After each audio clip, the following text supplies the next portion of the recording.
संसार के मलिन जीव, कलिमल ग्रसित प्राणी, भेड़ बकरी चराने वाले जैसे लोग भगवान नाम हीरा है, उसकी कीमत नहीं जानते। उसका कई बार जैसे तैसे प्रयोग भी कर देते हैं। सामान्य परिस्थिति में भी नाम की शक्ति लगा देते हैं। लेकिन श्री गोस्वामी तुलसीदास जी, श्री कबीरदास जी, श्री रैदास जी, श्री नानक जी, श्री चैतन्य जी, श्री रामानुजाचार्य जी, श्री रामानंदाचार्य जी, ये इत्यादि ये जो महापुरुष हैं, ये महापुरुष जौहरी हैं और ये भगवान नाम की महिमा को अच्छी प्रकार से जानते हैं। इसलिए भगवान नाम का प्रयोग कभी वे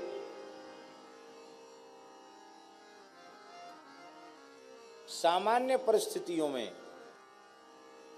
वे भगवान नाम का प्रयोग नहीं करते हैं, क्योंकि भगवान नाम की महिमा क्या है ये वे महापुरुष जानते हैं। एक बात हम आपको निवेदन करें,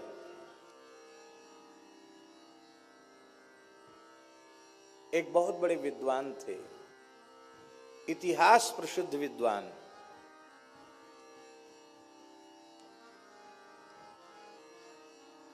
महापंडित श्री पद्मनाभाचार्य जी। बहुत उच्च कोटि के विद्वान। सुना जाता है उनके बारे में, उनको भगवती सरस्वती का दर्शन हुआ था और सरस्वती ने उन्हें वर दिया था कि संपूर्ण शास्त्रों को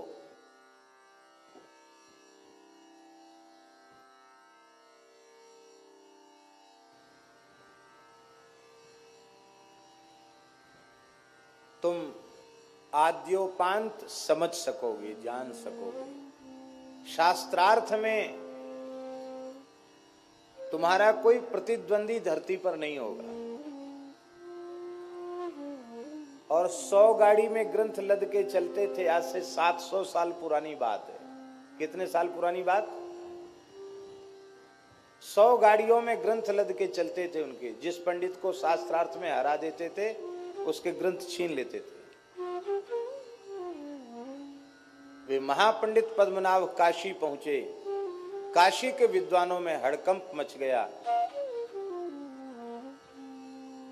इतना बड़ा विद्वान, समस्त शास्त्रों का समर्थ वक्ता, विद्वान, भगवान के सप्तपुरी में विग्रह में वाराणसी भगवान की नासिका है। नाक माने इज्जत होती है, प्रतिष्ठा।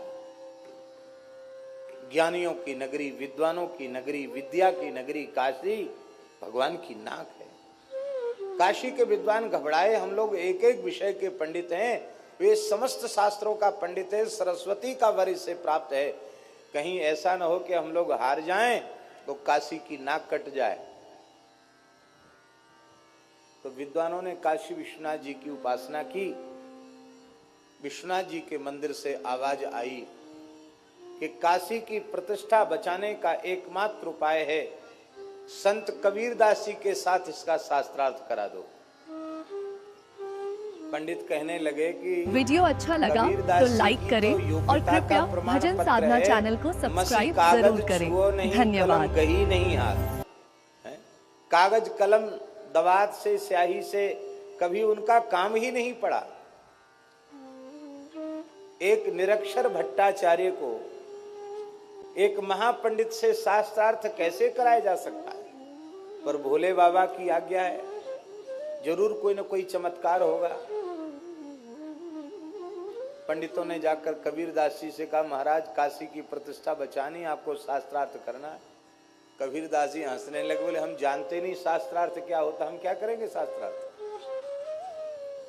हम तो इतना जानते हैं, पोथी पढ़ी पढ़ी जग मुआ, पंडित भया न कोई, ढाई आखर प्रेम का, पढ़े सो पंडित होय। तब विश्वनाथ जी की आज्ञा, आपको चलना पड़ेगा। बोले विश्वनाथ जी की आज्ञा सिरोधार्य है, पर उन पंडित जी को आप यहां ले आओ, हम कहीं चलकर जाएंगे नहीं। बोले ठीक है। पंडितों ने पद्मनाभ जी से कहा, महाराज काशी विद्वानों की नगरी है, एक एक करके अलग अलग शास्त्रार्थ करोगे, बरसों लग जाएंगे। एक हमारे यहाँ के महान संत हैं कबीरदास जी, वे विजयी होते हैं तो काशी की विजय है, और वो पराजित होते हैं तो काशी की पराजय है। हम सब पंडित विजय पत्र लिख देंगे आपको। बोले ये तो बहुत अच्छी बात है, आपको चलकर शास्त्रार्थ करना पड़ेगा। महापंडित पद्मनाभाचार्य संत कबीरदास जी के निकट आए और शास्त्रार्थ में कोई प्रश्न पूछा जाता, उसका उत्तर होता है। पंडित कहते थे कि पहले तुम पूछो। कबीरदास जी कहते मेरे भीतर प्रश्न ही नहीं तो पूछें क्या, हमारे तो सारा समाधान पहले से हो रखा है। पूछे वो जिसको समाधान न हो, हमें तो समाधान राम जी की दया से हो गया, तो हम क्या पूछें।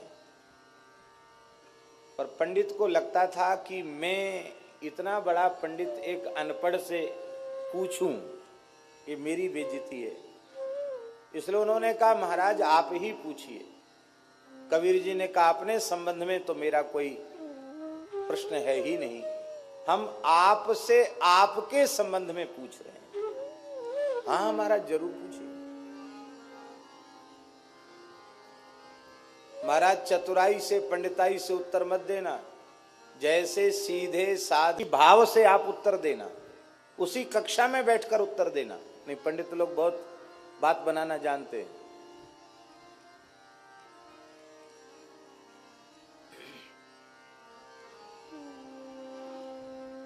हाँ महाराज पूछिए। श्री कबीरदास जी ने पूछा, पढ़ी समझे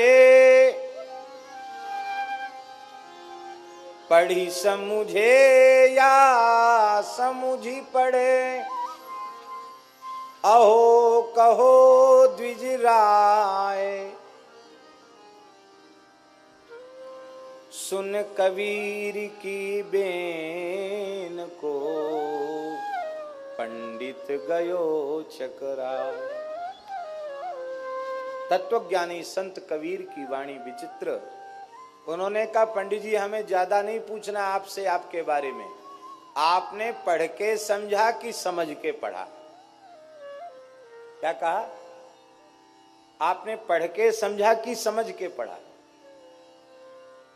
आखिर तो महान शास्त्रों के मर्मज्ञ विद्वान थे, इतना गूढ़ प्रश्न मेरे बारे में कर रहे हैं। बहुत देर तक पंडित जी मौन रहे और अंत में उन्होंने कहा, बाबा सच्ची बात यह है, न मैंने समझ के पढ़ा और न मैंने पढ़ के समझा। कैसे? बोले यदि समझ के पढ़ा होता तो सबका फल है भजन, हम भजन में लगे होते, इस प्रतिष्ठा सूक्री विष्ठा के संचय में, मान बढ़ाई के धन के संग्रह में हम न लगे होते। क्योंकि संपूर्ण शास्त्रों के ज्ञान का फल है भगवत साक्षात्कार, भगवान में प्रेम। न हमें प्रेम हुआ न भगवान की अनुभूति हुई। पढ़ लिख करके भी हम जिसे समझना चाहिए उसे नहीं समझ पाए। समझना किसको है? भगवान वेद कह रहे हैं यस्मिन् विज्ञाते सर्वमिदं विज्ञातम भवति। उस एक तत्व के बोध से सबका बोध हो जाता। भगवान को जान लिया तो सबको जान लिया, और सब कुछ जान लिया भगवान को नहीं जाना तो कुछ नहीं जाना।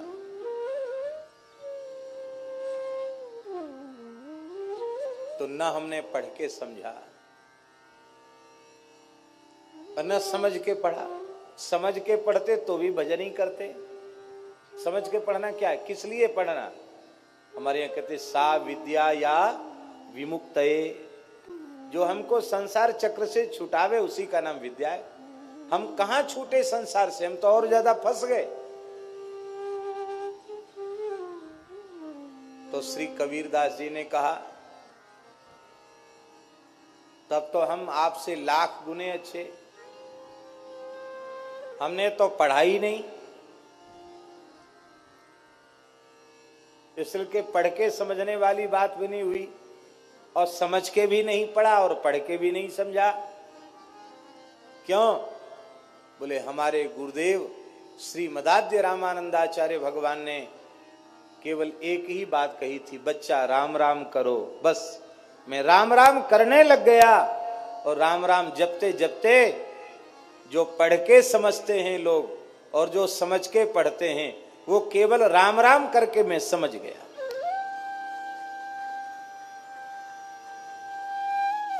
और श्री कबीरदास जी कहते हैं, राम नाम के पट तरे दैवे को कछु नाहि, क्या ले गुरु संतोषिए होंस रही मन मान।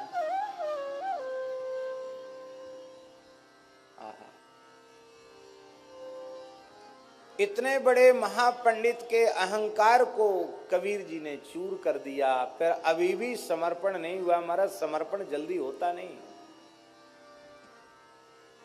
आगे उत्साह तो उनका ठंडा पड़ गया कि आगे कुछ नहीं बोलना, चुप हो गए, उठ के चले गए।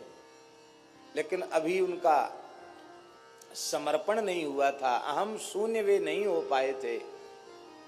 विश्वनाथ जी ने विचार किया, इतना बड़ा विद्वान यदि इसका भी उद्धार न हो तो शास्त्रों की महिमा क्या है, संत की महिमा क्या है। कबीरदास जी जैसे संत से मिलने के बाद इसका कल्याण होना चाहिए। कल्याण कैसे हो? तो ऐसा कोई दृश्य उपस्थित हो कि इसको वैराग्य हो जाए। तो महापंडित पद्मनाभ सायंकालीन संध्या वंदन कर रहे थे, एक पीपल के नीचे बैठ के संध्या कर रहे थे। काशी की बात है। तो उनको एक दृश्य भगवान विश्वनाथ जी ने दिखा दिया। उनको दिखाई पड़ा कि पीपल की सब डालियों पर कोई न कोई भूत प्रेत बैठे हैं। एक डाली खाली है, एक भूत आया उस पर बैठ गया। तो जो पहले बैठे थे ना शाखाओं पर भूत, वो सब झगड़ने लगे। बोले तू यहाँ कैसे बैठा, इस पर मत बैठ। बोले सब डालियां भरी हैं, यही खाली है इसलिए इस पर बैठ गया।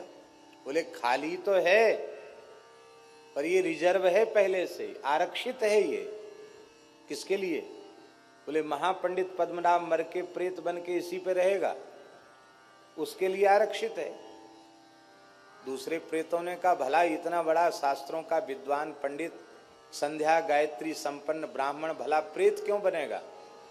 तो एक वृद्ध प्रेत बोला तुमको पता नहीं है, जो ब्राह्मणों को गुरुम तुम कृत्य हूं कृत्य विप्रम निर्जित्य वादतः, भगवान महर्षि मनु ने लिखा है, मनु जी ने कहा है, जो गुरुजनों को अपने से बड़ों को तू करके हूं करके अपमानित करता है, उत्तर देता है, और ब्राह्मणों को शास्त्रार्थ में पराजित करके उनका अपमान करता है, उसे पिशाच की योनि, भूत प्रेत की योनि में जाना पड़ता है। तुमने नहीं पढ़ा है?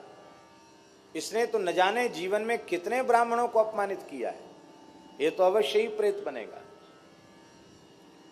तब एक प्रेत बोला इतना बड़ा पंडित प्रेत बने ये अच्छी बात नहीं, हम लोग अनुभव कर रहे हैं प्रेत योनि कितनी दुखदाई है, ये बच सकता है क्या? बोले हाँ बच सकता है।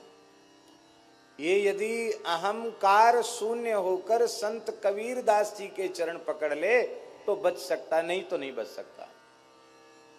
अब तो महाराज दौड़े पद्मनाभ जी और कबीरदास जी के चरणों में पड़ गए।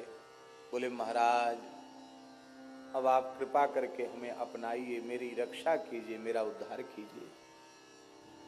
कबीरदास जी ने कहा अब तक जितना पढ़े लिखे थे सब गंगा जी में बहा के आओ। मने कोरे कागज पे न लिखा जाएगा, कागज पहले से भरा हुआ है, लिखोगे क्या? शास्त्र का अहंकार भी एक अहंकार होता है, विद्या का अहंकार भी अहंकार होता है, उसको धो करके आओ। स्नान करके गंगा जी में पद्मनाभ आए। बोले मैं एकदम कोरे कागज के जैसे होके आया हूं, कोरा घड़ा बन के आया हूं, रिक्त घट होकर के आया हूं। तब श्री कबीरदास जी ने उनको कहा बच्चा सारे शास्त्रों का, वेदादि शास्त्रों का, इतिहास का, पुराण का, सबका सार राम नाम है। बस इसको पकड़ लो। सब कुछ किया पर राम राम नहीं किया तो सब व्यर्थ है। श्री कबीर कृपाते परम तत्व पद्मनाभ पर चोलयो। नाम महानिधि मंत्र, नाम ही सेवा पूजा, जप तप तीरथ नाम, नाम बिन और न दूजा। नाम प्रीति नाम वैर, नाम कह नामी बोले। नाम अजामिल साखी, नाम भव बंधन खोले। नाम अधिक रघुनाथ ते, राम निकट हनुमत कयो। श्री कबीर कृपाते परम तत्व पद्मनाभ पर चोलयो। इतना बड़ा पंडित सब छोड़ के राम राम करने लग गया और राम राम करते करते पद्मनाभ जी सिद्ध हो गए।